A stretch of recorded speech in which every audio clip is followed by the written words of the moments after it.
All right, Trump made a big, reckless promise, and if he actually enacts his plan over the next 24 hours, multiple markets in the US will collapse. It will nuke multiple key sectors, and honestly, it'll hurt many of his most loyal MAGA politicians and American citizens, but red states will bear the brunt of the tariffs that Donald Trump is floating. And the thing is, both China and Mexico have entirely called Trump's bluff, because if he actually does impose these tariffs, he wrecks the economy of Canada, of the US, of Mexico, and if he doesn't impose the tariffs, he looks weak. He looks like he's just a big bluffer. He loses any leverage that he thought he had, because a lot of the MAGA supporters will say that Trump only floats this tariff idea to get leverage over other countries. And I think that's largely BS, but there's some truth to the idea that Trump thinks tariffs are the end-all be-all and give him all of this leverage, but you don't have leverage if you repeatedly prove that you're just lying. If you threaten tariffs against 10 countries and never impose the tariffs,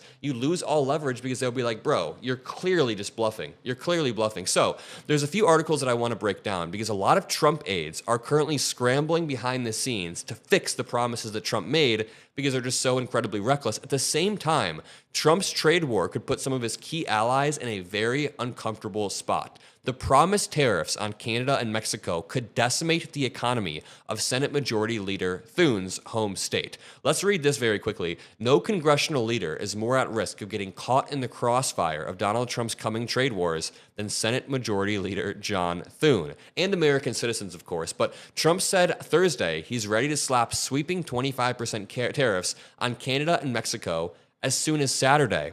And the thing is, I don't entirely believe Trump, because he said, on day one, when I get into office on day one, I'm doing these tariffs. Well, he didn't do that. He then said at the end of the first week, I'll impose these tariffs. Well, the end of the first week has passed, and then he said February 1st. February 1st is tariff day. That's when I'm imposing tariffs on all of our allies and none of our enemies for some reason. So I honestly think he's largely bluffing, and I think people around him know. I think the advisors around him, as stupid as they are, they know that tariffs would wreck the U.S. economy, and that's why they're currently scrambling, but we'll get to that. Trump said Thursday he's ready to slap sweeping 25% tariffs on Canada and Mexico as soon as Saturday, tomorrow, which will force the South Dakota Republican to decide whether he will use his leadership perch to push back on a tactic that has given him and other agriculture state GOP lawmakers heartburn, or does he align himself with a burgeoning block of MAGA-tinged protectionists in Congress? I mean, it's pretty obvious that Thune wouldn't push back on Trump, but the article continues. Well, first of all, let's break down what's going on over here, because many Trump aides are currently hunting for an 11th hour deal to dial back Trump's main promise, which was 25% blanket tariffs on Canada and Mexico. Make sure you drop a like, make sure you subscribe to this channel, and let's just jump in. President Trump's closest advisors are considering several off-ramps to avoid enacting the universal tariffs on Mexico and Canada that he had pledged, according to people familiar with the matter, even as he reiterated Thursday that the tariffs are coming. I largely think he's bluffing about putting 25% across-the-board tariffs, because that would hurt badly. That would hurt red states badly. And it's not like Trump really cares, but I think he understands how unpopular that would be. The situation is fluid, and Trump still may go through with his vow to slap 25% across-the-board levies on imports from America's two largest trading partners and our two closest geographical neighbors. The president has consistently said he would do so by Saturday, by February 1st. Again, he's moved back that timeline multiple times. But amid ongoing negotiations with Canada and Mexico, the admin appears undecided on whether to impose tariffs on all imports from these countries. People familiar with the matter said, adding that the administration officials are preparing to opt for more targeted measures instead. So again, Trump makes a big, reckless promise and then has to walk it back and act like he won. And my worry is that Canada is actually going to give him some concessions, and then Trump's just going to claim the tariffs worked when they didn't actually do that. But let's just be clear. These tariffs wouldn't just hurt American citizens. They wouldn't even just hurt John Thune. They would really hurt a lot of red states where U.S. agricultural exports are huge. So they could devastate multiple Republicans in farm states who backed Trump, who were incredibly loyal to Trump, thinking that he would protect their industries. Instead, Trump is literally throwing them to the wolves. And the numbers are pretty staggering. So if we look at U.S. agricultural exports to Mexico, they're expected to hit nearly $30 billion this year. And Canada is very close at about $29 billion. So if these tariffs were to go into effect on these two countries bordering us, Canada and Mexico, those markets could collapse overnight. There are industries that would be nuked overnight, and the consequences for farmers, manufacturers, and small businesses, mainly in agricultural states, so a lot of red states, would genuinely be catastrophic. I mean, we'd see the effects within 2 weeks.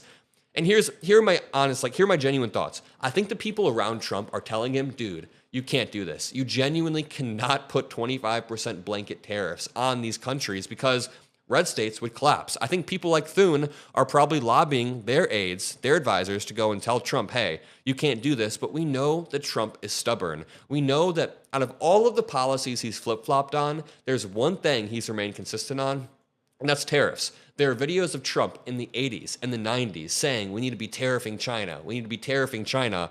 And it's crazy that after all these years, after 40 years, he still doesn't know what a tariff is, but I digress.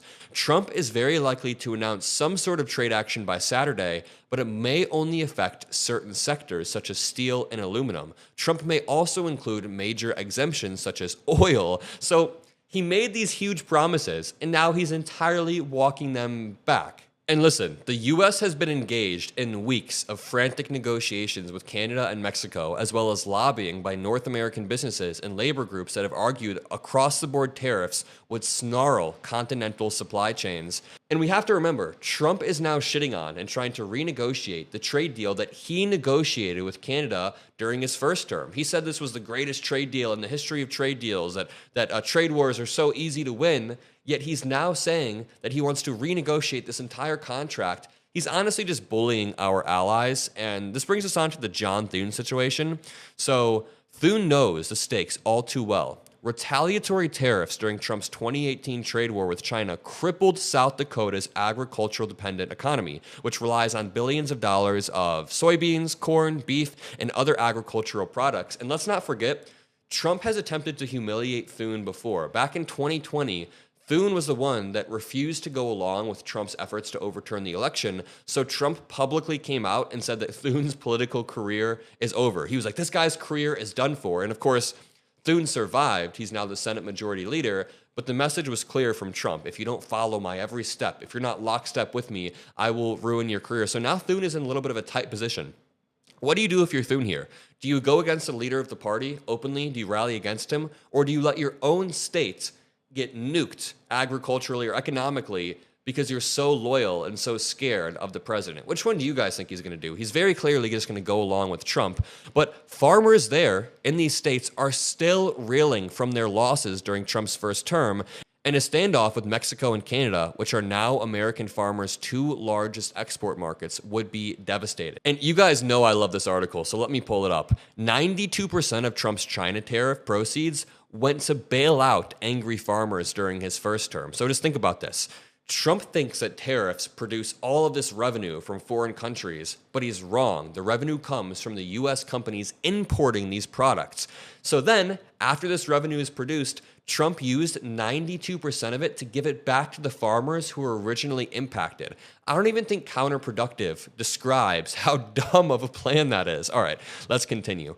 U.S. agricultural exports to Mexico are expected to reach $30 billion or $29.9 billion, and Canada $29.2 billion, with China a little bit further behind. So other farm state lawmakers in the agricultural industry are quietly counting on Thune to push back against Trump charging into another wave of catastrophic trade wars. But I wouldn't put that much faith in Thune. He is, at the end of the day, beholden to Trump just like every other Republican is. Maybe he's not Marjorie Taylor Greene, but he's still essentially a MAGA loyalist. And we'll end it there. I'm going to keep covering this tariff debacle over the next 24 hours. And if he actually does impose these tariffs, we're going to be talking about the implications a lot over the next few weeks. The effects will be felt within days to maybe 1 week. Farmers will be hit. American citizens will be hit. We'll talk about this all. Just drop a like, subscribe. Have a great rest of your day, and I'll see you in the next one. Peace out.